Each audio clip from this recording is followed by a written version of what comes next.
Violence in prison.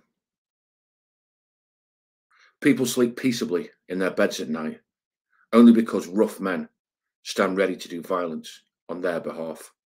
George Orwell. It took me many months to refocus after Christian's death. I began trying to recharge my energy levels via the gymnasium. I was working out one day during the summer of 2000 on the rowing machine, putting everything I had into the rower, overseen by Ron the Don Cole, when I became aware of someone staring at me. It was the black kickboxer known inside as Frenchie, and he was blowing kisses at me. A former French Foreign Legionnaire, he was very muscular and outsized me considerably. I walked up to him and asked him what he was doing. He grinned at me and blew another kiss. So I planted my right fist in his face and caught him as he landed on his arse and hands to break his fall. It was lucky for him that he was backing off, at first apologising, but the next day he was back and announced he wanted a straightener with me, but this time in the gym with the gloves on. That was fine with me, and I told him to name the time and place. He said he'd get back to me. At this time I was eating with the Arifs, Mehmet and Dennis, and then David Fraser, son of Mad Frankie Fraser, arrived and was invited to eat with us by Dennis and Mehmet, as they knew him. I was somewhat put out when David decided to start training Frenchie on the pads. I still consider this a Judas act, because it's not as if Frenchie was David's friend, he was just another prisoner.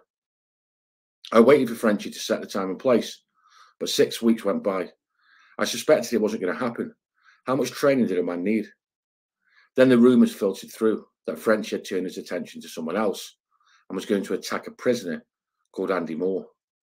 Andy had children, and I knew they were due to visit him. I wasn't happy about Andy's kids possibly seeing Daddy with a mark on his face. Andy can take care of himself, but it was the springboard I needed. I caught up with Frenchie coming out of the kitchen. This time it was me who set the time of the day. I told him that the straightener you want is tomorrow morning in the gym. The gym was packed. There were people who had never set foot in the gym before, but couldn't wait to see the action start. The small annex leading to the gym was full of cons standing shoulder to shoulder, just like they did in the old days on the terraces at football matches, and it's plainly obvious that something was going down. Big Darren Crane, a gym screw, came over, and I asked what's going on. I explained it would be over soon, and if he could just go into the office and shut the door, I would be much obliged. This sort of thing never happened. The prison authorities took a dim view of any violence, even with gloves on, and I was asking Darren the impossible. Incredibly, Darren nodded and drifted into the background. Darren is a man's man, and someone who I would have loved to have had a beer with if circumstances had been different. He once confided in me that he could have ended up in prison himself and hated banging people up. When I got to know Darren, he brought me in a big bag of toiletries he had bought out of his own pocket. Darren hated the job, and I believe he now sells yachts in Spain.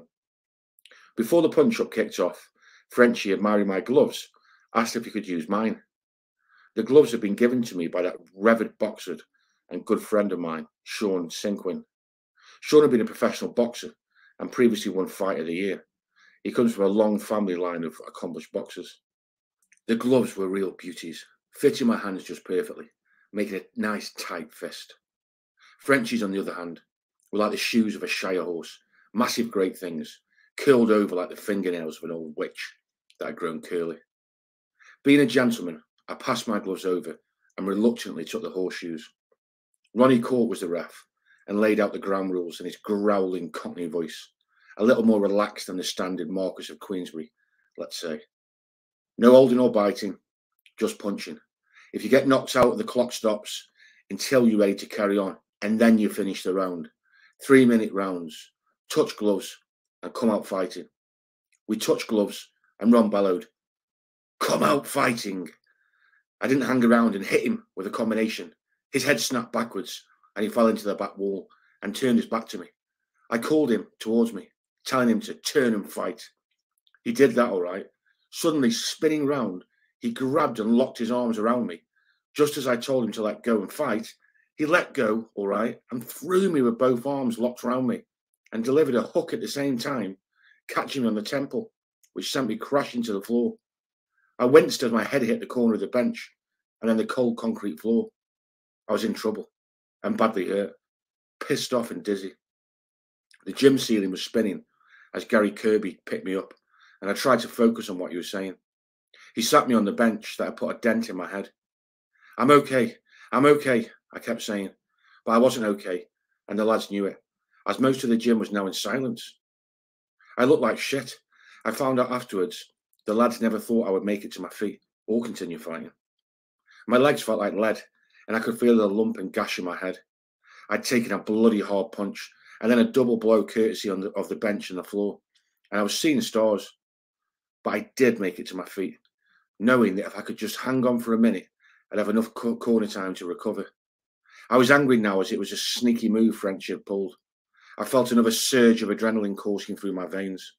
I got behind the jab for the rest of the round, trying my best to avoid Frenchie's flurry of punches, knowing full well that if Frenchie caught me, I may go over.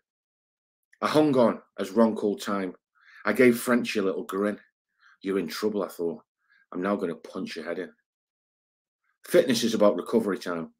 Most people can sprint 100 meters, but real fitness is how quickly you can get your breath back and repeat the sprint. A minute was all I needed, and Ron treated my gaping head wound with a heavy measure of Vaseline. I took on water and stared across the room at Frenchie, who found it difficult to look me in the eye. I wanted to run at him, but kept my composure as round 2 started. It took me seconds before I rocked him with a left to the body and straight right to the head. He wobbled and his guard dropped. I hit him again and he hit the deck. Normal service had been reassumed, and I was conscious of the cheering now. I drank in the lads' encouragement, drop by delicious drop. Okay, so that was a segment out of Kevin Lane's book, Fitted Up and Fighting Back, where a guy had kissed his teeth at him, was clearly trying to antagonise him. A fight was arranged. They finally got it on. The geezer pulled a bit of a wrestling stroke, which ended up with Kevin on the floor, smashing his head, gashing his head open. But he cleared his head to come back and spark the guy unconscious. One of the reasons why he's got such a big reputation in the prison system for being really good with his hands, but a fair man as well, and a straight shooter. But before I get on to where I think there's a mix-up with this kickboxer guy, Frenchie, who is not Stephen French, it's another prisoner. This is where I think the mix-up came with the guest who was on the MEB TV show. But I'll get onto that in a second. But firstly, Friday, February 23rd, get yourselves to Cambridge Country Club. There's still a few tickets left on sale to meet Kevin Lane, an audience with Kevin Lane, or an evening with, whichever you choose. And Matt Legg's going to be there. You're going to have Peter Fury there. You're going to have Kenny Collins there, infamous criminal in British history. Our robber, they had the big robbery thing, the old guys who did the robbery. He'll be there giving his take on those things. They'll be chatting boxing, they'll be chatting their criminal histories, all sorts of things, and you'll get the chance to ask them questions. There's still, I think, a few VIP tickets left where you can actually get photos with them and have a drink with them and all that kind of thing as well. So it's going to be an excellent night. So well worth it. There's a link in the description to that ticket. Sean Atwood will be there as well. He's got his own story to tell, I'm sure, also. But back to this event. There was no question, or there was no suggestion from Kevin Lane that this was Stephen French. This was a guy, which he clearly makes a point of in the book, was a former French Foreign Legion guy, but he was a kickboxer, a tough guy. I think I may have heard Yami talk about it on his channel, Yami BTV. There's a link in the description for that as well. But when he interviewed the guy, I can't remember the guy's name. He was a former ACAT. I think he was from Leeds. He was sure that Warren Slaney and Stephen French had a fight, and Warren Slaney had beat him up or whatever. We now know that's not correct. That's been clarified. Warren Slaney hadn't heard of Stephen French, and it didn't happen. However, is it possible that this guy, Kevin, thought had a fight with Warren Slaney? Bearing in mind, well-built, black guy, kickboxer, named Frenchie, which is the nickname for Stephen French, as well as the Devil. And that's where I think this mistake may have happened. But obviously we'd have to ask the guy who Yami interviewed. But I'm sure one of you guys will soon work it out and let me know in the comments if that was the case. I believe, from what Yami said, that there's going to be a free Warren Slaying campaign starting up soon, but it's imperative we get the correct details on that so as not to give incorrect information. So I will do a video on that to support the campaign when the time is right. I will also, the next one I shall be doing is on Ian McAteer, who was wrongly convicted. Yeah, he was a serious villain. I'm not disputing that, for a number of years. But that doesn't mean that someone should be sitting in jail for decades for a crime they didn't commit. And I truly believe, in my opinion, he didn't. After speaking to Paul and other people and looking at the case records and the moody witnesses that was put up against him, and the lack of evidence, and the fact that they're not even suggesting he killed him, but he somehow set it up, when that deal, I know for a fact, had nothing to do with him, and he's still sitting in jail. So I'll be bringing an in-depth piece on that, because there's been a number of videos done on him which put him in an unfair light.